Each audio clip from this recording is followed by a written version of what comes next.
Ano mensahe ang kailangan marinig ng mga fire sign nowadays or within 1 week from now?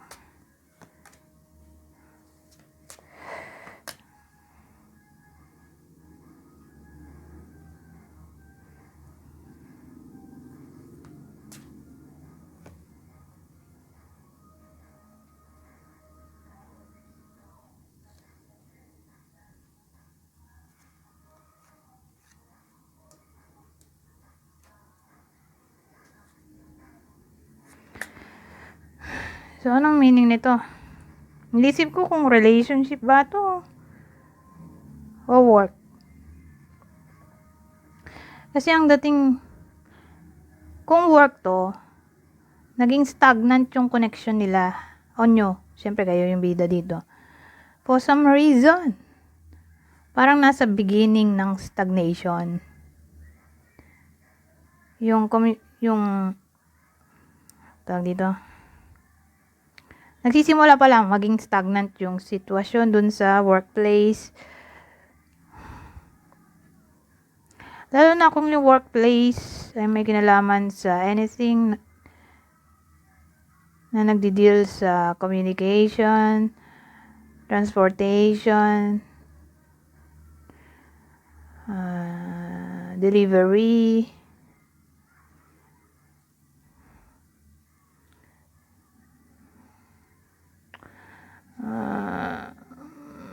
yun lang. Kung yun yung work, ha? Ngayon, kung ito ay relationship,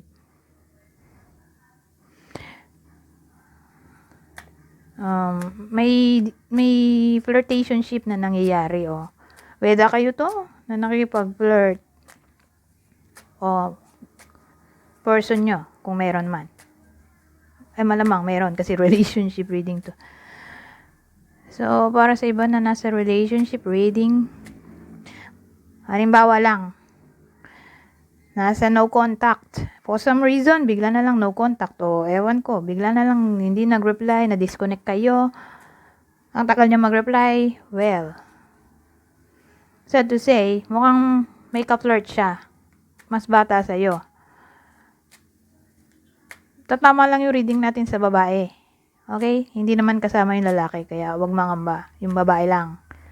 Okay? May kausap na iba yung person nila, kaya hindi sila napapansin. So, para malaman natin kung para sa inyo ba yung reading. Ito ang clue. Asan? Ito. So, sino yung possible partner ng iba sa inyo na fire sign? Ayan, Libra. Libra, Leo.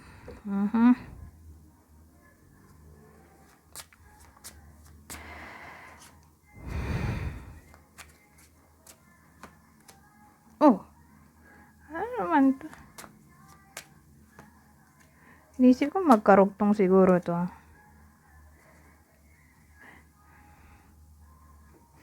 Well, magkarugtong to dun sa unang spread. Itong pangalawa. More like nasa long distance relationship sila. Nanay na siguro. Yun lang yung kakalbaryuhin. Okay? Ang buhay.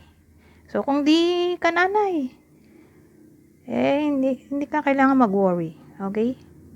Kasi, specific yung detalye natin dito. Nanay, at nasa malayo, magkalayo. More like yung babae yung nasa malayo. Okay? O nasa abroad, who knows. Parang yung babae yung napalayo. Mukhang may third party. Okay?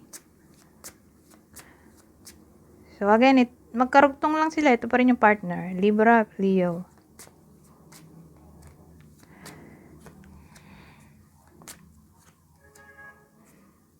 Oh.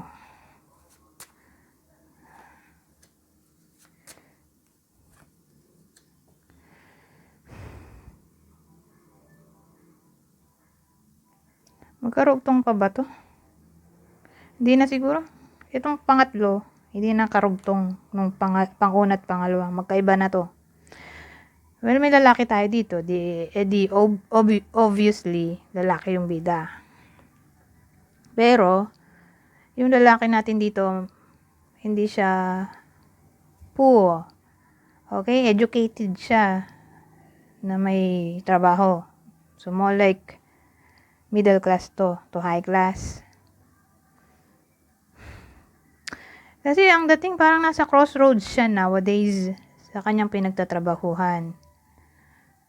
At ang work niya ay mataas ang position niya o permanent. Pero more like nasa ano siya, government o big company, law, politics, police, military, HR, admin, hospital, school, bangko. Yun lang naisip ko. O kung di man ganun, may mataas na posisyon nga. Sabihin natin, ano ba to? May sariling business. O mataas yung position niya, manager, pataas. Supervisor, na para bang ang tagal niya na kasi doon sa serbisyo na yon, na parang di na siya masaya. Parang gusto niya mag-try ng something new. So, yan.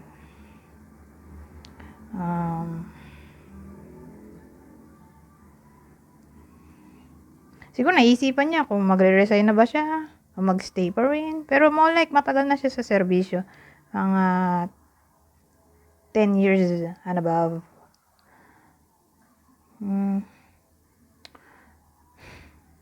Kataibang detalye.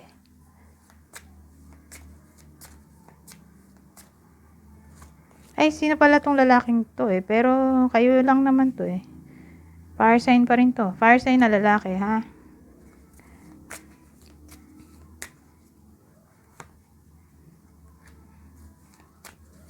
So, magpakatotoo lang sa sarili. Be yourself. This situation calls for you to be your authentic self, which is the basis for your personal power. So, yun lang. Sa madaling salita, magpakatotoo. Practice. With daily practice, you can polish your skills and talents and increase your confidence. So, kailangan lang daw mag-practice ng iba sa inyo para mas gumaling, sa madaling salita. At para mas mag-build ng confidence sa talent nila. Ganun naman talaga, di ba? Kaya, practice. Para mas mahasa ang skills, talents, talino. Ano ba to? Patience, please. What you're asking for is coming about. Have patience as there are unseen factors that need to occur first. So,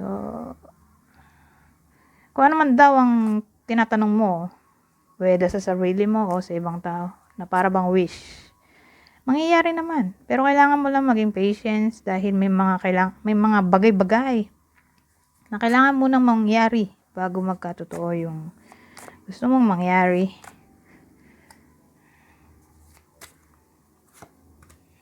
Emotional healing.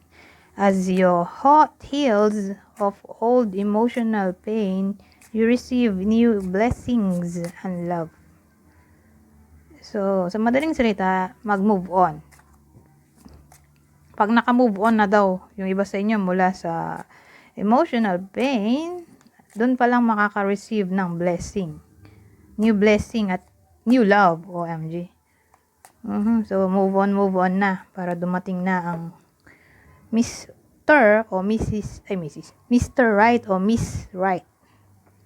Okay? Para sa inyo, kung gusto nyo, blessing. Okay? In all forms na. Kung ayaw ng relationship. So, abundance na lang in general. Anyways, hanggang dito na lang. Goodbye. For now.